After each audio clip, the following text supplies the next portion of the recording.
So ರಾಮದೇವ್ರು ಒಡ್ಡು. Sir ಮೊಸಳೆ ಇದೆ ಅಲ್ಲಿ.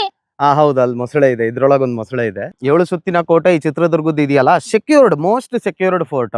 ಇದು ಎಮ್ಮೆಗಳು, ಆ ದನಗಳೆಲ್ಲ ಕೋಡಿ ಕಟ್ಕೊಂಡಿರ್ತಾವಲ್ಲ ಪಂಜು, ಆ ಸೈನ್ಯ ಡೇರೆ ಒಳಗೆ ನುಗ್ಬಿಡುತ್ತೆ. ಆ ಟೆಂಟು ಮತ್ತೆ ಸಿಕ್ಕ ಎನಿಮಿಗಳಿಗೆಲ್ಲ ಗುತ್ಕೊಂಡು ಹೋಗ್ತಾ ಇರ್ತಾವ ಶತ್ರುಗಳು. ಅವ್ರು ಕತ್ತಿ ತೆಗಿಯೋಷ್ಟು ಟೈಮ್ ಇರಲ್ಲ. ಬಟ್ ಇವ್ರಿಗೆ ಏನು ಅಂತಂದ್ರೆ ಗೆರಿಲ್ಲಾ ವಾರ್ಫೇರ್ ತುಂಬಾ ಎಕ್ಸ್ಪರ್ಟ್ಸ್ ಇವರು.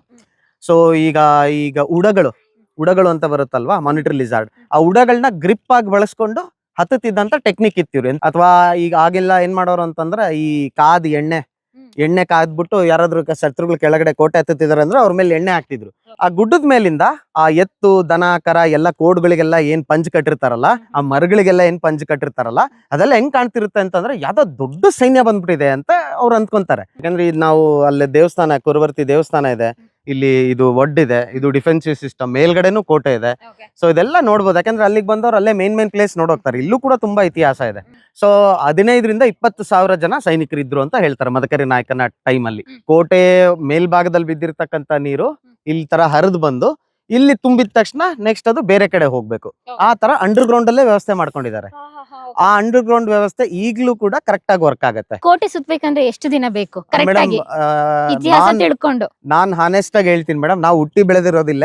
ನಾವು ಇನ್ನೊಂದು 60 ಭಾಗ ನೋಡಿರ್ಬೋದು ಮೇಡಮ್ ಅಷ್ಟೇ. ಇಲ್ಲಿ 36 ಹೆಬ್ಬಾಗ್ಲು ಬರುತ್ತೆ ಅಂತ ಹೇಳ್ತಾರೆ. ಅಂದ್ರೆ ಎಲ್ಲಾ ಸೇರ್ಬಿಟ್ಟು 36 ಹೆಬ್ಬಾಗ್ಲುಗಳು ಬರ್ತಾ ಇತ್ತು. ಚಿತ್ರದುರ್ಗದ ಕಲ್ಲಿನ ಕೋಟೆ, ಸಿಡಿಲಿಗು ಬೆಚ್ಚದ ಉಕ್ಕಿನ ಕೋಟೆ. ಮತ್ತೆ ಇವಾಗ ಚಿತ್ರದುರ್ಗದ ಮತ್ತೊಂದು ಇಡನ್ ಪ್ಲೇಸಿಗೆ ಕರ್ಕೊಂಡ್ ಬರ್ತಾ ಇದ್ದೀರಾ. ನನ್ಗೆ ಎಲ್ಲಾ ಕಡೆ ನೋಡಿದ್ರು ಬರೀ ಬೆಟ್ಟನೇ ಕಾಣಿಸ್ತಾ ಇದೆ. ಬೆಟ್ಟ ಹೊರತುಪಡಿಸಿ ಬೇರೆ ಇನ್ಯಾವ್ದನ್ನ ನೋಡಬಹುದು? ಇಲ್ಲಿ ನೋಡಿ ಮೇಡಮ್, ಇಲ್ಲಿ ಏನ್ ಕಾಣ್ತಾ ಇದೆ ಅಂತ ನೀವು ನೋಡಿ. ವಾವ್, ಎಷ್ಟು ದೊಡ್ಡ ಕೆರೆ ಸರ್ ಇದು.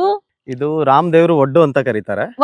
ಒಡ್ಡು. ಓಕೆ. ಸೊ ಇದನ್ನ ದೊಡ್ಡೊಡ್ಡು ಅಥವಾ ರಾಮದೇವ್ರು ಒಡ್ಡು ಅಂತ ಕರೀತಾರೆ. ಸೊ ರಾಮದೇವ್ರು ಒಡ್ಡು. ಮೊಸಳೆ ಇದೆ ಅಲ್ಲಿ. ಹೌದು, ಅಲ್ಲಿ ಮೊಸಳೆ ಇದೆ, ಇದ್ರೊಳಗೆ ಒಂದು ಮೊಸಳೆ ಇದೆ. ಮೊಸಳೆ ಇದೆಯಾ ಅಲ್ಲಿ? ಇದೆ. ಈಗ್ಲೂ ಇದೆ. ಹೌದು. ಯಾರಿಗೇನು ತೊಂದ್ರೆ? ಏನು ತೊಂದರೆ ಏನಿಲ್ಲ. ಅದೇನು ಇದ್ರಲ್ಲೆಲ್ಲ ಹೊಡಿತಾರೆ ಆಕ್ಚುಲಿ. ಸೊ ಈ ಮೊಸಳೆ ಇದು ಎಲ್ಲಿಂದನೋ ಬಂದು ಮೈಗ್ರೇಟ್ ಆಗಿ ಬಂದಿರೋಂಗ್ ಕಾಣಿಸ್ತದೆ.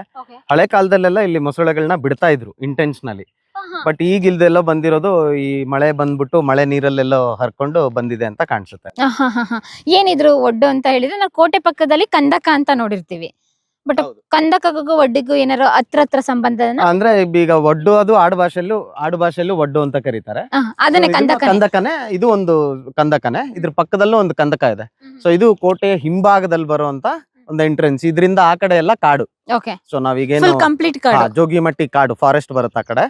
ಸೊ ಆ ಕಡೆಯಿಂದ ಶತ್ರುಗಳು ಅಟ್ಯಾಕ್ ಮಾಡ್ಬೋದು ಅನ್ನೋ ಒಂದು ರೀಸನ್ನಿಗೆ ಇಲ್ಲೂ ಕೂಡ ಒಂದು ಸೇಫ್ಟಿ ಮೆಜರ್ಗೋಸ್ಕರ ಕಂದಕ ಮಾಡ್ಕೊಂಡು ಇದ್ರೊಳಗಡೆ ಎಲ್ಲ ಮೊಸಳೆಗಳನ್ನ, ಹಾವುಗಳನ್ನ, ವಿಷಪೂರಿತ ಹಾವುಗಳನ್ನ, ಆಮೇಲೆ ಈ ಬಳ್ಳಿಗಳು, ಈ ಪಾಚಿ ಕಟ್ಟುವಂತ ಗಿಡಗಳು, ಆಮೇಲೆ ಬಳ್ಳಿಗಳು, ಈ ತರದ್ನೆಲ್ಲ ಬಳಸ್ತಾ ಇದ್ರು. ಆಮೇಲೆ ಇನ್ನು ಇತಿಹಾಸದಲ್ಲಿ ದಾಖಲಾಗಿರೋ ಪ್ರಕಾರ ಏನು ಅಂತಂದ್ರೆ, ಈ ಬ್ಯಾಂಬೂ ಬರುತ್ತಲ್ವಾ, ಬಿದ್ರು, ಆ ಬಿದ್ರನ್ನ ಸೀಳ್ಬಿಟ್ಟು ಅದು ಚೂಪ್ ಮಾಡಿ ಅದನ್ನ ಶಾರ್ಪ್ ಎಡ್ಜ್ ಮಾಡ್ಬಿಟ್ಟು ಇದ್ರೊಳಗೆ ನೆಟ್ಟಿರೋರಂತೆ. ಇನ್ ಕೇಸ್ ಶತ್ರುಗಳು ಎಲ್ಲಾರು ಬಂದವರು ಈ ಒಡ್ಡು ದಾಟ್ಲಿಕ್ಕೆ ಏನಾದ್ರು ಸಡನ್ ಆಗಿ ಎಗರಿದ್ರು ಅಂತಂದ್ರೆ ಆ ಬಿದ್ರು ಇದಕ್ಕೆ ಸಿಗಾಕೊಂಡು ಸತ್ತೋಗ್ಲಿ ಅಂತ ಹೇಳಿ ಆ ರೀತಿ ಟೆಕ್ನಿಕ್ ಯೂಸ್ ಮಾಡ್ತಾ ಇದ್ದಿದ್ದು. ಹಿಡನ್ ಒಳಗಿರ್ತಾ ಇತ್ತು, ಅದು ಗೊತ್ತಾಗ್ತಿರ್ಲಿಲ್ಲ. ಯಾವಾಗ್ಲೂ ಇಷ್ಟೇ ನೀರ್ ಇರುತ್ತಾ? ಹೌದು ಮೇಡಮ್, ಸಮ್ಮರ್ ಅಲ್ಲಿ ಸ್ವಲ್ಪ ಕಮ್ಮಿ ಆಗುತ್ತೆ. ಈಗ ಎಲ್ಲಾ ಟೈಮಲ್ಲೂ ಈ ತರ ನೀರ್ ಇರುತ್ತೆ. ಅಂದಾಜು ಎಷ್ಟು ಎಕರೆ ಇರ್ಬೋದು ಸರ್ ಇದು? ಮೇಡಮ್ ಇದೊಂದು 2-2.5 ಎಕರೆ ಇದೆ ಮೇಡಮ್. ಇದು 2.5 ಎಕರೆ ಇದೆ. ಇದು ಕಂದಕ ಅಂತ ಹೇಳಿದಾಗ ಕೋಟೆ ಸುತ್ತ ನೀರ್ ಹರಿಯುತ್ತಲ್ಲ, ಇದರಿಂದ ಏನಾರ ಕನೆಕ್ಟಿವಿಟಿ ಆಗಿತ್ತಾ? ಯಾಕೆಂದ್ರೆ ಪಕ್ಕದಲ್ಲೇ ಇಲ್ಲಿ ಕೋಟೆ ನೋಡ್ತೀವಲ್ಲ. ಹೌದು, ಈಗೇನು ಅಂತಂದ್ರೆ ಕೋಟೆಲೆಲ್ಲ ಒಂಥರ ಏನು ಅಂತಂದ್ರೆ, ನೀವು ಈ drainage system, under ground drainage system ನೋಡ್ತೀರಾ. ಸೊ ಈ ಬಂಡೆ ಮೇಲೆ ನೀರು ಬಿದ್ದಿರ್ತಕ್ಕಂಥದ್ದು, ಕೋಟೆ ಮೇಲ್ಭಾಗದಲ್ಲಿ ಬಿದ್ದಿರ್ತಕ್ಕಂಥ ನೀರು ಇಲ್ಲಿ ತರ ಹರಿದು ಬಂದು ಇಲ್ಲಿ ತುಂಬಿದ ತಕ್ಷಣ ನೆಕ್ಸ್ಟ್ ಅದು ಬೇರೆ ಕಡೆ ಹೋಗ್ಬೇಕು. ಆ ತರ ಅಂಡರ್ ಗ್ರೌಂಡ್ ಅಲ್ಲೇ ವ್ಯವಸ್ಥೆ ಮಾಡ್ಕೊಂಡಿದ್ದಾರೆ. ಆ ಅಂಡರ್ ಗ್ರೌಂಡ್ ವ್ಯವಸ್ಥೆ ಈಗ್ಲೂ ಕೂಡ ಕರೆಕ್ಟ್ ಆಗಿ ವರ್ಕ್ ಆಗುತ್ತೆ. ಸೊ ಕೋಟೆಲೆಲ್ಲೇ ಮಳೆ ಬಂದು ನೀರು ತುಂಬಿದ್ರೆ ಅಲ್ಲಲ್ಲಿ ಈ ತರದ ಪಾಂಡ್ಗಳಾಗ್ಲಿ, ಬಾವಿಗಳಾಗ್ಲಿ, ಈ ತರದ ಒಡ್ಡುಗಳಾಗ್ಲಿ ಮಾಡ್ಕೊಂಡಿದ್ದಾರೆ. ಇಲ್ಲಿ ಕಂಪ್ಲೀಟ್ ಇಲ್ಲಿ ತುಂಬೋಯ್ತು ಅಂತಂದ್ರೆ ಅದು ಎಕ್ಸೆಸ್ ವಾಟರ್ ಮತ್ತೆ ಹರಿದು ಬೇರೆ ಕಡೆ ಹೋಗ್ಬೇಕು. ಇವಾಗ ನಂಗೆ ಅತಿವೃಷ್ಟಿ ಅನಾವೃಷ್ಟಿ ಆಗ ಚಾನ್ಸ್ ಇಲ್ಲ. ನಾಗ್ಲೇ ಹೇಳಿದ್ನಲ್ಲ, 12 ವರ್ಷಗಳ ಕಾಲ ಕೋಟೆ ಬಾಗ್ಲು ಬಂದ್ ಮಾಡಿದ್ರು ಇವ್ರಿಗೆ ಒಳಗಡೆ ಕುಡಿಯೋ ನೀರಿಗೆ ವ್ಯವಸ್ಥೆ ಇತ್ತು. ಇನ್ನೇನ್ ಎಷ್ಟು ಮಟ್ಟ ಅಂತರ್ಜಲದ ಮಟ್ಟನ ಹೆಚ್ಚು ಮಾಡ್ಕೊಂಡು ಹೋದ್ರು ಇವರು. ಯಾವಾಗ್ಲೂ ಕೂಡ ನೀರನ್ನ ವ್ಯರ್ಥ ಮಾಡಬಾರ್ದು, ನಮಗೆ ಫ್ಯೂಚರ್ಗೆ ಬೇಕು ಅಂತ ಹೇಳಿ ಕಾಪಾಡ್ಕೊಂಡು ಹೋದ್ರು. ಇವಾಗ ನೋಡಿ ಮರ ಗಿಡಗಳನ್ನ ಕಡಿತೀವಿ, ಅತಿವೃಷ್ಟಿ ಆಗುತ್ತೆ, ಮಳೆ ಜಾಸ್ತಿ ಬಂದು ಮಳೆ ಕಡಿಮೆ ಆದ್ರೆ ಅನಾವೃಷ್ಟಿ ಆಗುತ್ತೆ, ಮಳೆ ಜಾಸ್ತಿ ಆದ್ರೂ ತಡ್ಕೊಳಕ್ ಆಗ್ತಾ ಇಲ್ಲ ನಮ್ಗೆ, ಕಡಿಮೆ ಆದ್ರೂ ತಡ್ಕೊಳಕ್ ಆಗ್ತಾ ಇಲ್ಲ, ಹಂಗಾಗಿದೆ ನಮ್ಮ ಪರಿಸ್ಥಿತಿ. ಇವಾಗ ಕಂದಕಗಳೆಲ್ಲ ಹೇಳಿದ್ರೆ ಇಲ್ಲಿ ಜಲಚರ ಪ್ರಾಣಿಗಳೆಲ್ಲ ಬರ್ತಾ ಬಿಡ್ತಾ ಇದ್ರು, ಎಲ್ಲ ಮಾಡ್ತಾ ಇದ್ರು ಅಂತ ಇವಾಗ್ಲೂ ಅದಕ್ಕೆ ಸಾಕ್ಷಿ ಆಗಿದೆ ಅಂತ ಹೇಳಿದ್ರೆ ಮೋಸ್ಟ್ಲಿ ಕೂಡ ನಾವ್ ಇಲ್ಲಿ ನೋಡ್ಬೋದು. ಅದೇ ರೀತಿಯಾಗಿ ಕೋಟೆ ಕಂದಕಗಳಂತ ಬಂದಾಗ ವಿಷ ಜಂತುಗಳನ್ನ ಹೆಚ್ಚಾಗಿ ಬಿಡ್ತಾರೆ ಅಂತ ಹೇಳಿ ನಾನು ಇತಿಹಾಸದಲ್ಲಿ ಓದಿದ್ದೀನಿ. ಅದೇ ರೀತಿಯಾಗಿ ಇಲ್ಲೂ ಇರ್ತಾ ಇತ್ತಾ ಅಂದ್ರೆ ಶತ್ರುಗಳನ್ನ ತಡಿಬೇಕು ಅಂತ ಹೇಳಿ? ಹೌದು. ಸೊ ಆಗಿಂದ ಒಂದು ಡಿಫೆನ್ಸಿವ್ ಸಿಸ್ಟಮ್ ಇದು.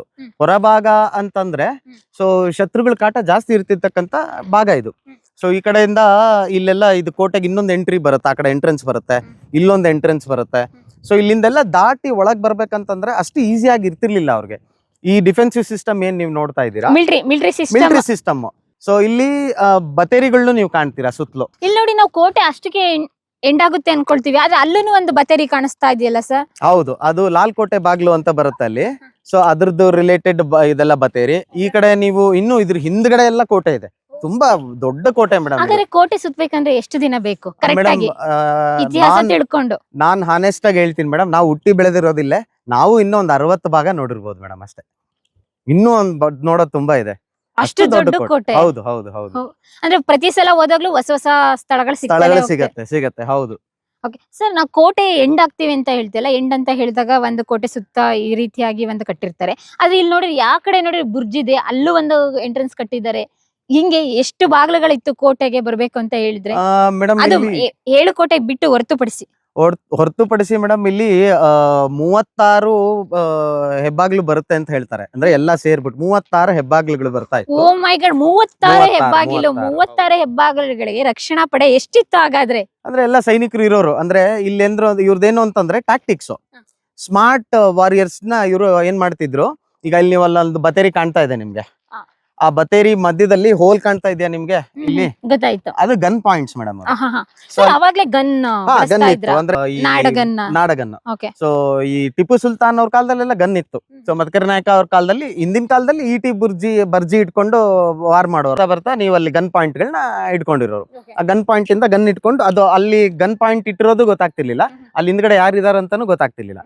ಇಲ್ಲಿ ಯಾರಾದ್ರೂ ಶತ್ರುಗಳು ಬಂದ್ರು, ಈ ಕಂದಕನ್ನು ದಾಟಿ ಮುಂದೆ ಬಂದ್ರು ಅಂತ ಅಂದ್ಕೊಂಡ್ರೆ ಅವ್ರೇನ್ ಮಾಡೋರು, ಅಲರ್ಟ್ ಆಗ್ಬಿಟ್ಟು ಅಲ್ಲೇ ಹೊಡೆದಾಕೋರು. ಓಕೆ, ಅಷ್ಟು ರಕ್ಷಣಾ ವ್ಯವಸ್ಥೆ ತುಂಬಾ ಅಚ್ಚುಕಟ್ಟಾಗಿ ಮಾಡ್ತಾ ಇದ್ರು ಅಂದಂಗಾಯ್ತು. ನಿಮಗೆ ಗೊತ್ತಿರಂಗೆ ಅಂದಾಜ್ ಎಷ್ಟಿತ್ತು ಸರ್ ಮಿಲಿಟರಿ ವ್ಯವಸ್ಥೆ, ರಕ್ಷಣಾ ವ್ಯವಸ್ಥೆ? ಸೈನಿಕರಾಗಿರ್ಬೋದು, ಆನೆ ದಳ?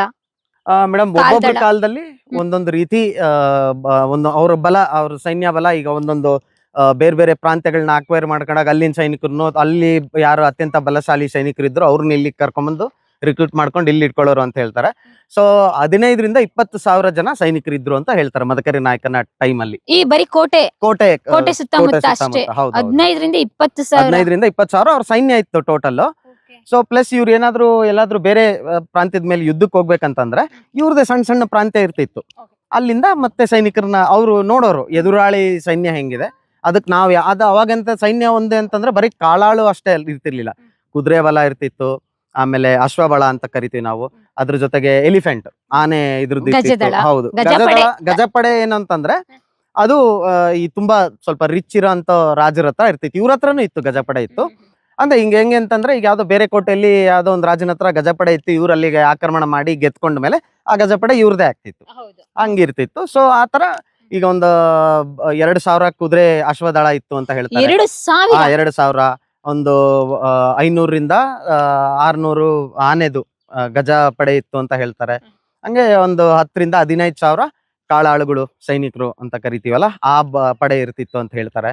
ಸೊ ಒಬ್ಬೊಬ್ರು ರಾಜರ ಕಾಲದಲ್ಲಿ ಕಾಲಕ್ರಮೇಣ ಅವ್ರವ್ರ ಬಲಕ್ಕೆ ತಕ್ಕಂಗೆ ಸೈನ್ಯನು ಇಂಪ್ರೂವ್ ಮಾಡ್ಕೊಂಡು ಹೋದ್ರು. ಅಲ್ಲ, ಅಷ್ಟು ಸೈನ್ಯ ಬಲ ಇತ್ತು ಅಂತ ಹೇಳಿದ್ರೆ ಈ ಸಾಮ್ರಾಜ್ಯ ಇನ್ನೆಷ್ಟು ಸಮೃದ್ಧಿಯಾಗಿತ್ತು?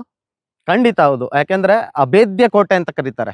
7 ಸುತ್ತಿನ ಕೋಟೆ ಈ ಚಿತ್ರದುರ್ಗದ್ದು ಇದೆಯಲ್ಲ, ಮೋಸ್ಟ್ ಸೆಕ್ಯೂರ್ಡ್ ಫೋರ್ಟ್. ಅಂದ್ರೆ ಇವರು ಬರೇ ಇವ್ರದ್ದು ಶಕ್ತಿ ಮೇಲಷ್ಟೇ ಡಿಪೆಂಡ್ ಆಗಿರ್ತಿರ್ಲಿಲ್ಲ, ಯುಕ್ತಿನೂ ಉಪಯೋಗಿಸ್ತಾ ಇದ್ರು ಇವರು. ಈಗ ಇಷ್ಟೊಂದು ವ್ಯವಸ್ಥಿತ ಭದ್ರಕೋಟೆಯಲ್ಲಿ ಏನಾದ್ರೂ ಒಂದು ರಿಲೇಟೆಡ್ ಇನ್ಸಿಡೆಂಟ್ ಆಯ್ತಾ? ಯಾಕಂದ್ರೆ ಈ ಕಂದಕಕ್ಕೆ ರಿಲೇಟೆಡ್ ತಗೊಂಡ್ರೆ. ಕಂದಕಕ್ಕೆ ರಿಲೇಟೆಡ್ ಅಂತಂದ್ರೆ ಮೇಡಮ್, ಇಲ್ಲಿ ಯಾವ್ದಾದ್ರು ಬಂದ್ರೆ, ಶತ್ರುಗಳು ಬಂದ್ರೆ ಇಲ್ಲಿ ಹಂಗೆ ಬಿದ್ದು ಒಂದು ಸಾಯ್ಬೇಕು ಅವರು. ಇದ್ನ ಈಜಿ ದಾಟ್ಕೊಂಡು ಮುಂದೆ ಬರ್ಲಿಕ್ಕೆ ಆಗ್ತಿರ್ಲಿಲ್ಲ. ಪ್ಲಸ್ ಇವರು ಬರೇ ಜನಬಲ ಒಂದೇ ಉಪಯೋಗಿಸ್ತಿರ್ಲಿಲ್ಲ, ಯುಕ್ತಿನೂ ಉಪಯೋಗಿಸ್ತಿದ್ರು. ಸೊ ಅದಕ್ಕೊಂದು ಉದಾಹರಣೆ ಅಂತಂದ್ರೆ 1682 1682ರಲ್ಲಿ ಚಿಕ್ಕಣ್ಣ ನಾಯಕ ಅಂತ ಹೇಳಿ ಒಬ್ಬ ಪಾಳೆಗಾರ ಆಳ್ತಾ ಇರ್ತಾನೆ ಇಲ್ಲಿ. ಸೊ ಆಗ ದಾವಣಗೆರೆ ಬಳಿ ಏನಾಗುತ್ತೆ, ಶಂಶೇರ್ ಖಾನ್ ಅನ್ನೋ ಒಬ್ಬ ಸುಲ್ತಾನೇಟ್ ಬಂದ್ಬಿಟ್ಟು ಇಲ್ಲಿಗೆ ಆಕ್ರಮಣ ಮಾಡಬೇಕು. ಒಟ್ಟು ಇವ್ರಿಗೇನು ಅಂತಂದ್ರೆ ದುರ್ಗ ಕಂಡ್ರೆ ಎಲ್ರಿಗೂ ಒಂದು ಹೊಟ್ಟೆ ಉರಿ, ಜೊತೆಗೆ ಅವ್ರಿಗೊಂದು ಅಸೂಯೆ. ಇಂಥ ಒಳ್ಳೆ ದೊಡ್ಡ ಕೋಟೆ ಇವ್ರು ಇಷ್ಟೊಂದು ಸುಭದ್ರವಾಗಿ ಕಟ್ಕೊಂಡಿದಾರಲ್ಲ, ಇದನ್ನ ಏನಾದ್ರು ಮಾಡಿ ವಶಪಡಿಸ್ಕೊಂಡ್ರೆ ಇವ್ರಿಗೇನು ಅಂತಂದ್ರೆ ಇವರು ಗೆರಿಲ್ಲಾ ವಾರ್ಫೇರ್ ಪಂಡಿತರು, ಎಕ್ಸ್ಪರ್ಟ್ಸ್, ಗೆರಿಲ್ಲಾ ಯುದ್ಧದಲ್ಲಿ ಎಕ್ಸ್ಪರ್ಟ್ಸ್ ಇವರು. ಸೊ ಈಗೇನು ಅಂತಂದ್ರೆ ಈ ಸುಲ್ತಾನೇಟ್ಸ್ಗೆಲ್ಲ ಏನಿರುತ್ತೆ, ಈ ಮರಾಠ ಕಿಂಗ್ಡಮ್ ನ ಆಕ್ಯುಪೈ ಮಾಡ್ಕೋಬೇಕು ಅಂತ ಇರುತ್ತೆ. ಸೊ ನೀವೆಲ್ಲ ಮರಾಠ ಫೋರ್ಟ್ಸ್ ನೋಡಿರ್ಬೇಕು, ಶಿವಾಜಿ ಅವ್ರದ್ದೆಲ್ಲ ಫೋರ್ಟ್ಸ್ ನೋಡಿರ್ಬೇಕು, ಎಲ್ಲ ಉದ್ದ ಗುಡ್ಡದ ಮೇಲಿದೆ, ಬೆಟ್ಟದ ಮೇಲಿದೆ, ಬೆಟ್ಟದ ತುದಿಯಲ್ಲಿದೆ.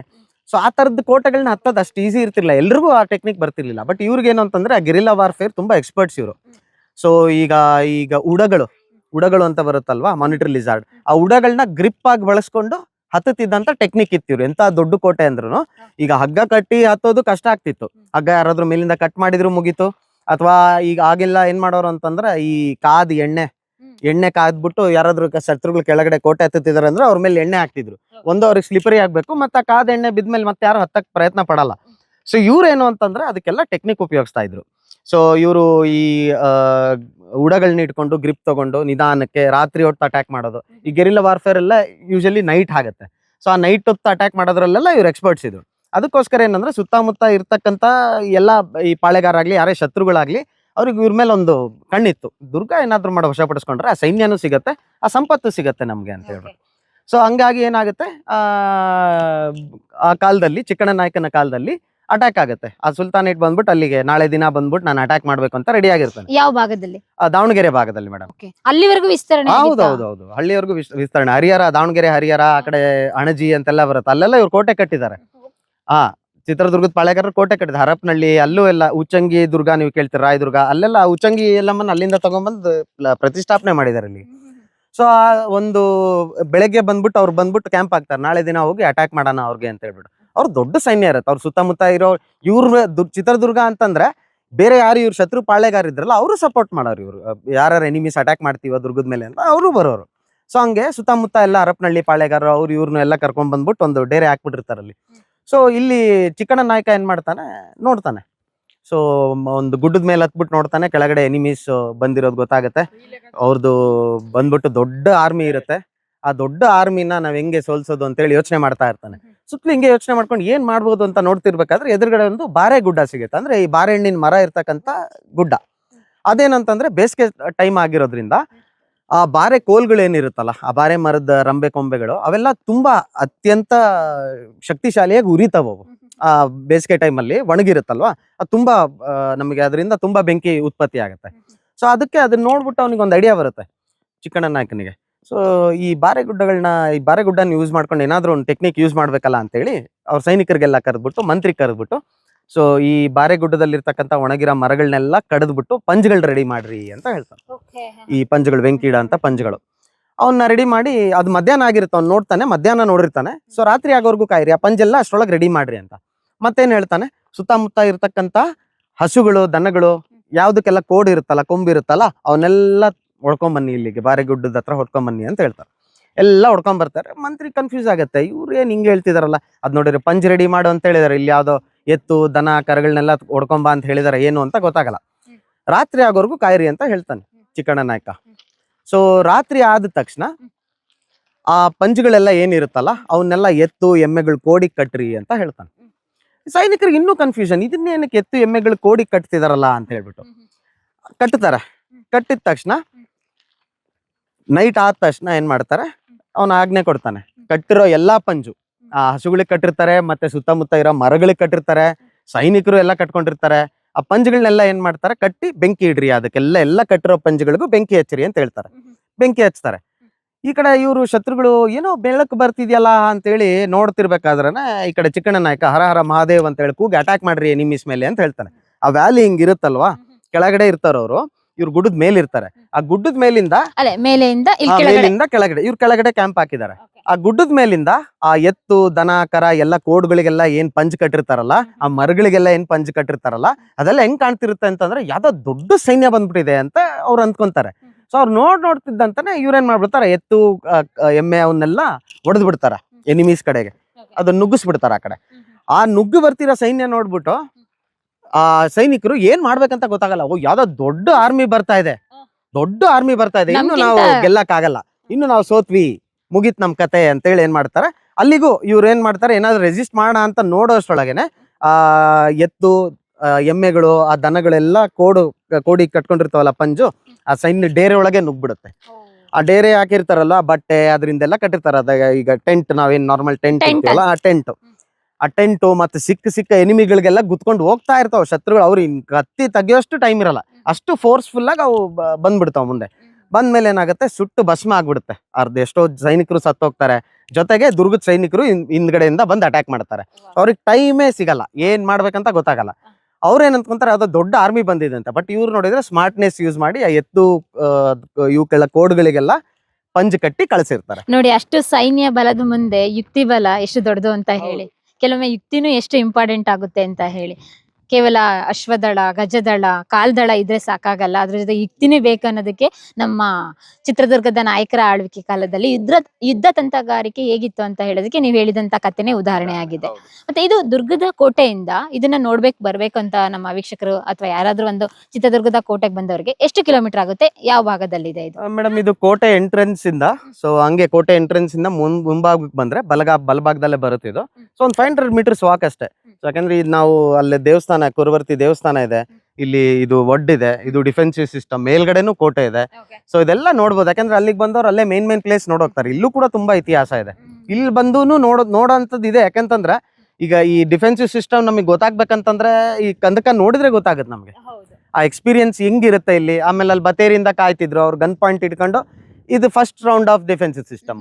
ನೆಕ್ಸ್ಟ್ ಅದನ್ನ ಏನೋ ಮಾಡಿ ಮಿಸ್ ಮಾಡಿ ದಾಟ್ ಬಂದ್ರೆ, ಸೊ ಅಲ್ಲಿ ಬಂದೂಕ್ ಇಟ್ಕೊಂಡಿರೋರು ಅಥವಾ ಇಟಿ ಬರ್ಜಿಗಳನ್ನ ಇಟ್ಕೊಂಡಿರೋರು ಬಂದ ತಕ್ಷಣ ಹೊಸಿಯವರು ಸಾಯಿಸೋರು, ಎಂಟ್ರಿ ಆಗಕ್ ಬಿಡ್ತಾನೆ ಅದಕ್ಕೇನೆ ಚಿತ್ರದುರ್ಗದ ಕೋಟೆ ಸುಭದ್ರ ಕೋಟೆ ಅಂತ ಹೇಳ್ತಾ ಇದ್ದು.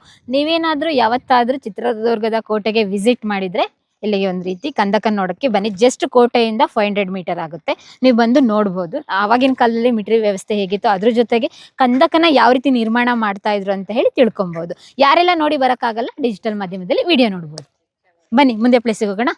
ಪ್ರಿಯ ವೀಕ್ಷಕರೇ, ನಾವು ತೋರಿಸುತ್ತಿರುವ ಇತಿಹಾಸದ ಕಥೆಗಳು ಕನ್ನಡದ ಕಲೆ, ಸಾಹಿತ್ಯ, ಸಂಸ್ಕೃತಿ, ಜನಜೀವನ, ಇತಿಹಾಸ ಸೃಷ್ಟಿಸಿದ ಜನಸಾಮಾನ್ಯರ ಅಸಾಮಾನ್ಯ ಕಥೆಗಳು ನಿಮಗೆ ಇಷ್ಟ ಆಗಿದ್ಯಾ? ಹಾಗಿದ್ರೆ ವಿಡಿಯೋ ನೋಡಿ ಸುಮ್ಮನಾಗ್ಬೇಡಿ, ಶೇರ್ ಮಾಡಿ, ಸಪೋರ್ಟ್ ಮಾಡಿ, ನಮ್ಮೊಂದಿಗೆ ಜೊತೆಯಾಗಿ. ಇದು ನೀವೇ ಬೆಳೆಸಿದ ನಿಮ್ಮ ನೆಚ್ಚಿನ ಡಿಜಿಟಲ್ ಮಾಧ್ಯಮ. ಇನ್ಮುಂದೆ ನಿಮಗಾಗಿ ಇನ್ನಷ್ಟು ವಿನೂತನ ಶೈಲಿಯಲ್ಲಿ ಬರಲಿದೆ. ನೈತಿಕ ಬೆಂಬಲದ ಜೊತೆಗೆ ಆರ್ಥಿಕ ಬೆಂಬಲ ನೀಡಿ. ನಿಮ್ಮ ಬೆಂಬಲವೇ ನಮಗೆ ಪ್ರೇರಣೆ, ಸ್ಫೂರ್ತಿ ಕೂಡ.